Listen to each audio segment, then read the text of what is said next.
Pastor Fábio Albuquerque, Pastor Fabão está conosco desde sexta-feira na conferência de adolescentes. Pastor Fabão... A galera aí, ó, pastor. Essa hora eles estão aí. É isso aí, legal. Pastor Fabão é pastor da igreja da cidade, em São José dos Campos, pai da Luísa, de 6 anos, está com os adolescentes lá desde 2012, não é isso, pastor? É isso. Alegria ter o pastor aqui. Eu quero pedir para que você estenda a mão à frente, nós vamos orar, pedindo direção do Senhor sobre a vida do teu servo.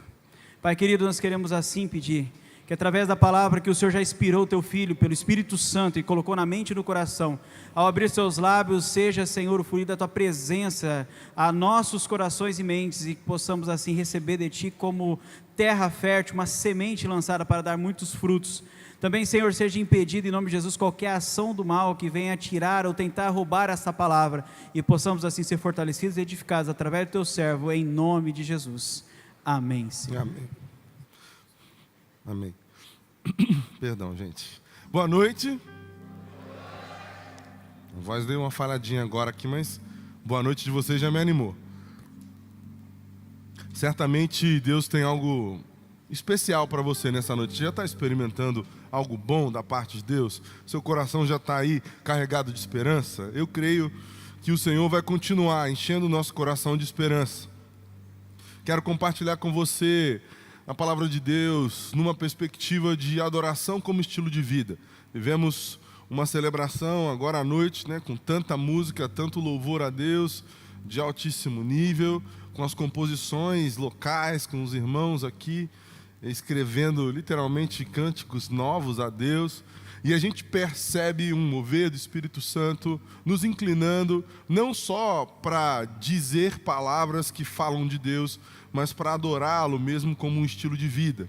E eu quero lembrar a você que é Jesus que vai dizer para a gente sobre esse tipo de adoração verdadeira, genuína. Quando questionado sobre o lugar físico, sobre um ambiente de adoração, por uma moça, aquela samaritana lá do poço, ela pergunta: onde é o lugar certo da adoração? Os judeus estão certos em Jerusalém ou nós, samaritanos, estamos certos? E aí Jesus vai dizer para ela que de agora em diante, daquele momento em diante, um lugar não era o mais importante, e sim os adoradores, e sim aqueles que o Pai procura. O Evangelho de João, capítulo 4, 23, deixa claro para a gente essa verdade. No entanto, está chegando a hora, e de fato já chegou, em que os verdadeiros adoradores adorarão o Pai em espírito e em verdade. São esses adoradores que o Pai procura. São esses adoradores que o Pai espera encontrar. E eu creio que Ele já encontrou aqui. E nós vamos mergulhar nessa perspectiva a partir do Salmo de número 100, e vamos observar desse Salmo algumas características importantes para que a gente tenha mesmo uma adoração como estilo de vida, que a nossa adoração a Deus não se limite simplesmente aos nossos ajuntamentos e a nosso momento de louvor e de música boa. Os nossos queridos e preciosos músicos que tanto nos abençoam e nos inspiram, e enchem nosso coração de alegria e de esperança, eles também têm essa característica da adoração. E isso faz com que a gente perceba o mover e o agir de Deus. Quero convidar você a ler comigo o Salmo de número 100, e a gente, a partir dessa leitura, também vai mergulhar em alguns princípios da palavra de Deus. Vamos ler juntos? Aclamem o Senhor. Espera um pouquinho. Vocês têm mais disposição do que isso. Vocês podem fazer melhor, e eu peguei uma galera de surpresa. Então vamos ler juntos aqui com a convicção de que Deus está falando com a gente. Vamos juntos.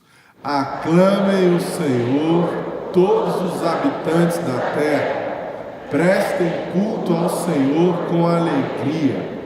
Entrem na sua presença com cânticos alegres.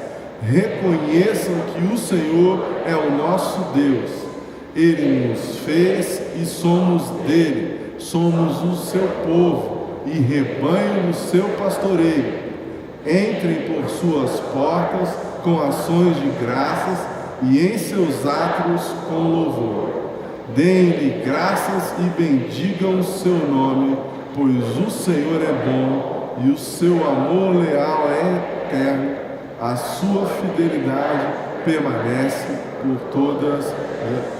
Uau! Que texto lindo! Que poesia maravilhosa, cantada em hebraico, em inglês, em espanhol, em português. Se você está mais habituado à versão Almeida, né, revisada e corrigida, ou revista e atualizada, esse salmo é aquele que diz: celebrai com júbilo ao Senhor todos os moradores da terra, né? Também a gente já cantou muito, mas aclame ao Senhor também a gente já cantou bastante. E revela um coração de um salmista que tem a adoração como estilo de vida, de alguém inspirado por Deus para nos direcionar e nos incentivar a vivermos em adoração, a partir dos louvores, de uma perspectiva de quem louva e reconhece quem Deus é, o seu amor, o seu poder, mas em especial que adora como estilo de vida. Para vivermos essa adoração como estilo de vida, eu creio que é importante que a gente reconheça a grandiosidade de Deus. Reconheça a grandiosidade de Deus. Então, a gente acabou de cantar algumas músicas sobre isso, de como é tremendo o nosso Deus, que criou, que sustentou. O texto fala para todo mundo da terra adorar, clame ao Senhor, ou celebre com júbilo, faça festa e reconheça essa grandiosidade de Deus. Eu penso que a adoração é, antes de mais nada, uma resposta. É, antes de tudo, uma reação. A adoração é uma reação. Quando você se depara com alguém tão extraordinário que você precisa se prostrar e adorar. Lembra quando Jesus foi tentado por Satanás no deserto? E uma das tentativas, Satanás diz assim: olha, se você se prostrar e me adorar, a expressão ali, prosconel, os teólogos gostam, né, do grego, para ir no original, é literalmente se dobrar e tocar a testa no chão mesmo, reconhecendo a grandiosidade de alguém. E eu queria te lembrar que quando você reconhece esse Deus que merece esse tipo de atitude, fica mais natural adorar. E a gente para de viver olhando para um Deus que de repente é um bom conselheiro, que às vezes tem na sua palavra algumas revelações e verdades que nos instruem. Nós estamos falando de um Deus vivo, o único Deus vivo, Criador e sustentador do universo. Ele merece toda a honra, toda a glória, todo o louvor, desde agora e para todo sempre. Amém, amém, é isso? É isso. É esse Deus que a gente está falando, é dessa grandiosidade. Eu quero te incentivar a reconhecer como Deus é grande e quanto Ele tem feito a criação de forma tão extraordinária. E ainda tudo no comando de voz, né? Haja luz. Você não tinha se ligado nisso, né? A gente achando que comando de voz é moderno. Lê Gênesis 1. É só Deus criou o mundo por comando de voz. Sabe, Jesus, quando fala com o vento e o mar, né? Acalma a tempestade. Os discípulos dizem: quem é esse que o vento e o mar lhe obedecem? A gente achando que a Alexia era uma grande inovação, né? O nosso Senhor grandioso, que nos deu inteligência e capacidade para avançar na ciência. Imagina, a gente às vezes olha para o Gênesis e a maneira como Deus cria a mulher, né? Aquela versão melhorada da criação. Deus criou o homem, deu uns upgrades e criou a mulher, né? Por isso que Adão diz: uau, essa é ossos dos meus ossos, carne da minha carne e tal. E ele está ali falando para a mulher mais linda do mundo, né? A única também, mas era a mais linda do mundo. Ele estava impactadíssimo. Esse Deus grandioso, maravilhoso, é Ele que a gente está adorando, é dele que a gente está falando, que se importa com as grandiosidades e também com as pequenas responsabilidades, realidades, atividades. com aquela dorzinha de cabeça, que a gente insiste em comprar um remédio antes de orar, por exemplo. Não é pecado, mas eu quero te lembrar que Deus se importa. Sabe, com aquele detalhezinho que você saiu de casa, às vezes hoje um pouquinho mais angustiado. Nós estamos falando desse Deus, que transforma o mal em bem, do começo ao fim da sua palavra. Sabe, existe um equívoco muito grande em achar que vai ficar só tudo certo com quem serve a Deus. Não é na Bíblia que a gente lê isso. A gente vê Deus intervindo em cada história, em cada realidade.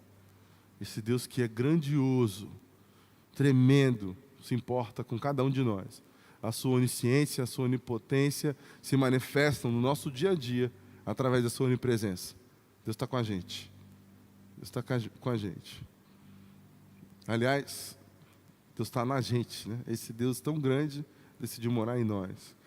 Aliás, nessa perspectiva, quero te ajudar para viver uma vida de adoração. Desfrute da presença de Deus com alegria. A gente leu no versículo 2 que é para chegar com cânticos alegres. Então, tinha tudo a ver com como a gente cantou aqui. Eu sei que alguns ficaram tão à vontade com o ritmo da salsa que, enquanto batiam palma, estavam lá ensaiando um passinho. Calma, irmão, Deus abençoe, assim, mas não é... Graças a Deus não é a minha, o passinho da salsa, mas o que eu quero dizer para você, a alegria do Senhor, que é a nossa força, também precisa estar nos nossos lábios, no nosso dia a dia, no nosso cotidiano. Ela evidencia quem nós somos e quem Deus é para nós. Sabe aquela ideia de cantar vitória? Historicamente, a gente percebe que as pessoas que cantam vitória antes da hora quebram a cara, não é? Não é? Me ajuda, gente. Obrigado, sim, mãozinha. Só que quando a gente olha para Davi, diante daquele gigante Golias, né? Os meninos sabem que eu venho de uma longa linhagem de Golias da pecinha. Meu pai, eu, meu irmão. Então a gente sabe bem dessa história. Quando a gente escuta lá aquela conversa, né? Os lutadores falam de trash talk, aquela provocação pré-luta, né? Pessoal que vende aí as artes marciais hoje também. Foi aquela discussão de quem é você e tal, essas coisas assim. E como qualquer batalha, tem isso também naquela história. Mas a gente vê a abordagem de Golias é uma abordagem de quem não tem certeza do que vai acontecer, não. Ele está ali, você pensa que eu sou quem? Vem contra mim com paus e pedras como se eu fosse um cachorro, uma fera do campo, uma onça aí, não vai dar pé para você não. Agora, Davi diz o que? Olha, o Senhor dos exércitos já te entregou nas minhas mãos, hoje mesmo. O que é isso, se não cantar vitória? Davi está literalmente cantando uma vitória. E eu quero te ajudar e te relembrar a cantar mesmo as vitórias. Como nós acabamos de cantar, olha, montanha, você se moverá. Creia e manifeste essa fé no seu cotidiano. Existem algumas montanhas esperando simplesmente o seu posicionamento de fé e o seu comando para que elas se movam. A agenda de Deus é que aquela montanha suma, mas Ele está esperando o seu comando. Então, de repente, cantar a vitória vai te ajudar a ter ainda mais fé. Eu acredito que quando Davi disse aquelas palavras para o gigante, a cabeça do gigante ficou ainda maior. Ele nunca ia errar aquela pedrada. Então, cantar louvores com alegria, desfrutar dessa presença alegre que a gente tem disponível, nos ajuda a adorar a Deus de verdade. Ajuda você não só a encarar os desafios, mas a entender. Gente, no final das contas, o Russell Shedd tinha muito... Billy Graham dizia isso, e o Russell Shedd também, teólogo batista, falecido recente, ele dizia muito isso, olha, eu leio a Bíblia sempre, e o final não muda, e nós vencemos com Jesus. Toda vez que eu leio a Bíblia, o final é o mesmo, não muda. E a gente vai cantar essa vitória, vai celebrar, ou desfrutar mesmo dessa presença de Deus com alegria. Mais uma verdade importante, celebre aí o pertencimento à família de Deus. Lemos também que somos povo, Ele é o nosso Deus e nós somos o seu povo. Sabe, Deus dá uma bandeira, uma casa e uma causa. Gente, vivemos dias de tanta militância desenfreada, é tanto ismo, que às vezes o cristianismo some na vida dos nossos irmãos e irmãs. Eu faço alguns desafios com os nossos adolescentes assim, começa a falar de Jesus com a sua vida, põe na bio lá do seu Insta, na descrição de quem você é, uma cruzinha dizendo que você é cristão. Sabe, eu quero dizer para você, qualquer que seja a sua militância, ela precisa passar com o filtro da cruz. A gente tem uma causa, que é conhecer Jesus e tornar Jesus conhecido. Não pode ter causa maior que essa na vida de um cristão. Esse é um privilégio desse público aqui. Eu não falei isso nas outras ministrações de hoje, mas queria me ater a essa condição aqui. Você já tem uma turma, você já pertence à família de Deus, você já é povo de Deus. O apóstolo Pedro, na sua carta, vai dizer que nós somos povo adquirido, nação santa, um sacerdócio real. Esse é você. Isso não é uma manifestação da maturidade do caráter cristão. Sabe quando Paulo diz, olha, vivo não mais eu, mas Cristo vive em mim, é vivo que agora vivo no corpo, vivo pela fé no Filho de Deus que me amou e se entregou por mim. E eu lia esse texto e falava, uau, Paulo é maduro, e um dia, quem sabe, talvez eu consiga dizer isso. E o Espírito Santo uma vez falou assim, olha, você pode até não conseguir dizer, mas essa é a verdade, a sua vida é Cristo. A sua vida é Jesus. Não tem mais nada que te importa no seu mestre. Se você tem fé o suficiente para crer nisso, com o tempo a gente conversa, Fábio, mas na realidade isso não é uma declaração apenas da maturidade do apóstolo Paulo, mas é um exame da sua alma. É um retrato de quem nós somos. Nós vivemos a nossa vida no Cristo, que crucificado e depois ressurreto, nos chamou a família de Deus.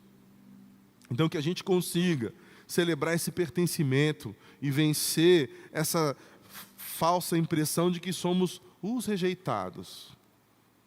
Gente, se alguém te rejeitar ou te excluir da vida, ou não quiser mais que você seja parte, assim, com todo respeito, Deus já te escolheu.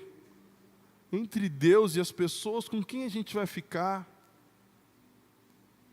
Sabe, eu quero que você entenda o valor de ser parte de uma família de Deus mesmo. É legal pertencer a outros ambientes. É legal se sentir parte. Eu me senti muito parte aqui, desde sexta-feira, bem recebido, bem recebido. Ontem eu me senti tão parte que eu joguei futebol, os irmãos ainda deixaram eu fazer o gol. É muita hospitalidade. Muita hospitalidade. O pessoal correu, o pastor tocou a bola para mim, o goleiro já estava até no chão quase, eu só fiz o gol. Pertencimento, gente. É muito bom. Quando a gente reconhece a quem pertence, é ainda melhor. E a gente consegue viver em adoração a esse Deus. Mais uma verdade importante para que você tenha um estilo de vida de adoração. Estabeleça uma cultura de gratidão. O texto diz que a gente tem que entrar com ações de graça. É como se as ações de graça fossem o nosso ingresso. Sabe aquela... É mãe, isso aí é coisa de mãe. Que desde pequeno fala assim, você não pode ir para uma festa de mão abanando. Você não pode ir para uma festa sem presente, né? A gente quer só estar na festa com um amigo e tal, sei lá, pequenininho, quer desfrutar. E eu diria para você, os nossos ajuntamentos, as nossas reuniões, em nome de Jesus, elas precisam ser com ações de graça. Deus fez tanto por você na semana passada. É porque a semana acabou ontem, hoje a gente já está começando a semana do melhor jeito, no melhor lugar, na reunião, da família de Deus.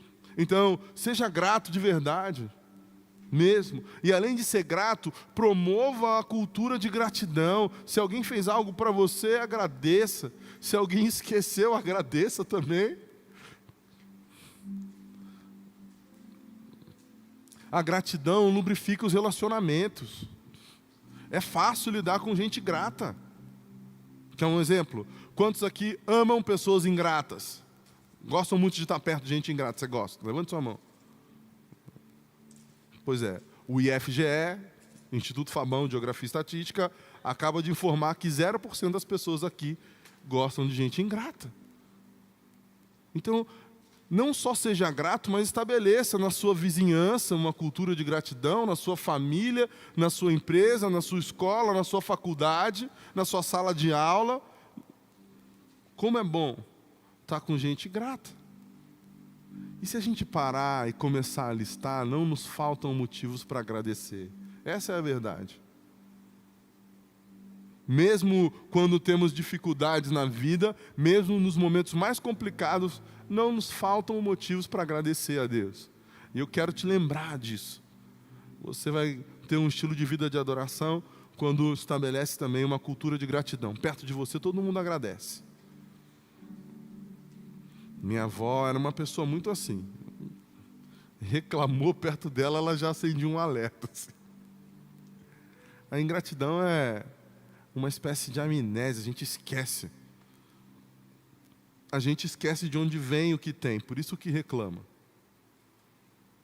Quem te deu aquilo que você eventualmente reclamou? O povo de Deus no deserto, lembra? Gente, o povo está no deserto. Onde as pessoas estão? No deserto. Tem o que comprar lá? Não tem o que comprar lá. Eles provaram isso, não tinham o que fazer com ouro, fizeram até um bezerro de ouro. De tanto falta do que fazer com dinheiro.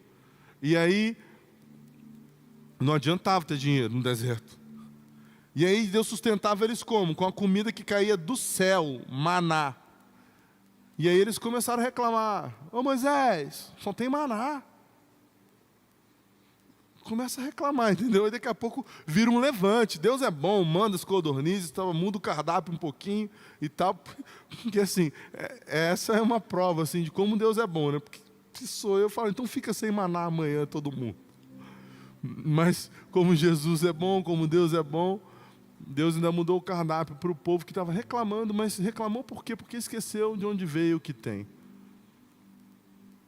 Ingratidão, o povo se rebelou contra Moisés. Que a gente consiga, diante das dificuldades da vida, das limitações, de uma rotina que às vezes vai nos cansando e desgastando, reconhecer de onde vem o nosso trabalho, nosso sustento e a realidade à nossa volta. E na perspectiva de adorar a Deus também é importante que a gente consiga. Perdão.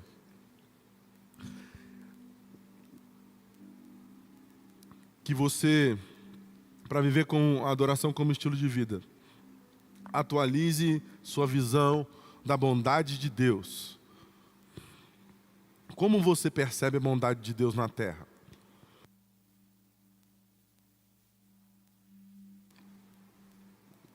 Qual foi a última vez que você, de fato, experimentou que Deus é bom? Como é que é experimentar? Experimentar não tem jeito, é abrir a boca e botar para dentro. Hoje, almocei com o pastor Edson, uma bênção, né? Um almoço maravilhoso. E ele falou assim para mim, pega aquela costela ali. Gente, é um conselho de pastor, você vai recusar? Não dá, né? E aí, assim, fui lá, experimentei. Olha, o pastor mais uma vez tinha acertado. Deliciosa a costela. Eu quero que você pare simplesmente de sentir o cheiro da bondade de Deus e comece a experimentá-la. Porque às vezes a gente se depara simplesmente com impressões de como Deus é bom, mas não percebe, não experimenta. E essa bondade de Deus, quando eu digo que ela precisa ser atualizada, está em nos gloriarmos nas nossas fraquezas, em reconhecermos que quando somos fracos é que somos fortes, em reconhecermos que, como diz no Salmo 23, como o Senhor é o nosso pastor, a gente não vai ter falta de nada. Mas a mesma ovelha que está no pasto verdejante, na água tranquila, de vez em quando tem caminhos de vale, de sombra, de morte. E mesmo assim lá ela não tem medo, porque ela desfruta de uma bondade presente. Talvez alguns de vocês estejam aqui para ouvir exatamente isso. Talvez esteja num vale em que a morte está assombrando a história. Nessa celebração posso contar um pouquinho. Durante um período importante da minha vida, convivi com a sombra da morte. Minha esposa tinha um diagnóstico de câncer. E aí, mais do que a morte em si, que veio em março de 2020, de uma forma especial, o Senhor recolheu, mas a atmosfera de ter a morte à espreita faz com que a gente não perceba a bondade de Deus. Então eu estou aqui para liberar você dessa limitação e de incredulidade. Deus está com você, você não precisa ter medo. Você pode desfrutar dessa bondade. Como fomos felizes na nossa vida naquela história. As últimas palavras da minha esposa para mim, da Natália para mim foram: eu vou agradecer a Deus pessoalmente pela nossa vida, pela nossa filha, pela nossa família, pelo nosso ministério. Se tem alguém que desfrutou da bondade de Deus, mesmo com câncer, mesmo terminal de câncer, era a Natália. E ela compartilhou aquilo comigo. E eu pude também experimentar essa bondade de Deus, que às vezes dói, que às vezes faz com que a gente chore, mas que nunca nos desampara. Então eu quero deixar claro para você que se você está passando por um vale de sombra e de morte, você não precisa ter medo de nada. O Senhor é mesmo seu pastor, Ele está com você. E como a gente leu no texto, Deus é bom e a sua bondade dura para sempre. As suas misericórdias se renovam a cada manhã. Então atualize sua visão sobre a bondade de Deus. Porque, como Jesus nos ensinou, os adoradores que o Pai procura, Ele já encontrou. Aqueles que Ele se referia à mulher samaritana, falou: olha, vai chegar a hora, na verdade já chegou, em que os adoradores vão adorar o Pai em espírito e em verdade. Deus já encontrou. Deus encontrou você, adorando a Ele com a sua vida, com o seu estilo de vida. Cumprindo uma escala aqui na igreja, cumprindo uma escala no ambiente de trabalho, entregando os seus relatórios, varrendo uma calçada, lavando uma louça, cuidando de um neto, ajudando um filho na escola, ajudando a sua avó. Eu não sei como é que Deus te encontrou adorando a Ele nessa semana, mas eu sei que é assim que Ele te vê. Eu quero te convidar a ficar de pé nessa noite, para que nós possamos orar e agradecer a esse Deus que tem uma verdade nova a cada dia para nós, que tem uma perspectiva nova de adoração para nós. Deus tem a novidade, os inéditos, o Criador é não só o ser mais criativo do universo, mas Ele nos deu essa capacidade. Feche os seus olhos, vamos orar. Jesus, obrigado pela Tua entrega. Deus Pai Todo-Poderoso, muito, muito, muito obrigado pela Tua presença, pelo Teu amor, pela Tua graça, pelo Teu favor que nos encontra hoje de forma inexplicável e imerecida. Que cada um dos Teus filhos e filhas nesse lugar possa reconhecer a Tua bondade, a Tua fidelidade, e a gente possa Te adorar todos os dias, vivendo o Teu reino, fazendo com que Ele avance. Que a gente possa reconhecer o Senhor, celebrar mesmo a Tua presença de forma alegre, comemorar com sabedoria o nosso pertencimento a essa família tão especial. Que a gratidão esteja sempre nos nossos lábios, mas também nas nossas mãos. E que a Tua bondade seja uma marca, que os Teus atos de bondade sejam conhecidos por aqueles que nos conhecem. Que a tua aliança conosco seja evidente através da vida que vivemos em adoração ao Senhor. Nós oramos no teu nome, Jesus. Amém. Aleluia.